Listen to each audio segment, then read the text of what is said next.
the third heaven. The third heaven is the throne room. Okay, that is the throne room when it talks about the third heavens. When you look at what the Jewish people thought about the different heavens and everything, the third heaven was considered the throne room. And so Paul said, I knew a guy once who got caught up to the throne room.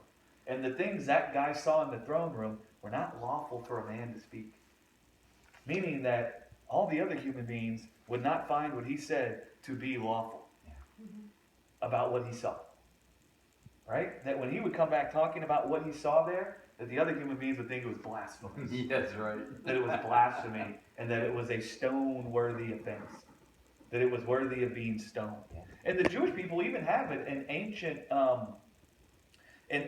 don't know, they probably wouldn't call him a rabbi anymore because they labeled him a heretic. But an ancient Jewish philosopher or whatever, I want to say 4,000 years ago, he actually claimed to have had a vision of the throne room. And he claimed that there was another being in the throne room that was seated at the right hand of Yahweh. And they were so closely related, and because no one sits in the presence of Yahweh, and this being was seated, the only thing he could say was, this must be little Yahweh. And so he came back talking about Yahweh, but then little Yahweh. He didn't know how to explain it. Sure. He saw something in the throne room that was unlawful for men to speak. Yeah. And because he spoke it, they labeled him a heretic and put him in the chronicles of the greatest heretic speakers there ever was.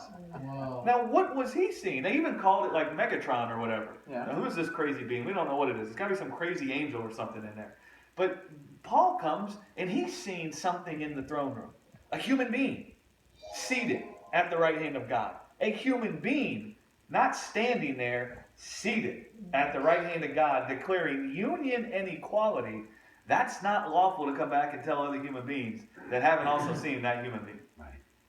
Right? Yeah. I mean, even now, you go preach the gospel in some places where they haven't considered that there's a human being seated in the Godhead. They've never heard that Jesus is the representative of the human race. And you go talking about how you're seated at the right hand of God. They'll look at you like you're a heretic. Yeah, Are you yeah. crazy? Right. What are you talking about, man? There's that separation there. Yeah. It's like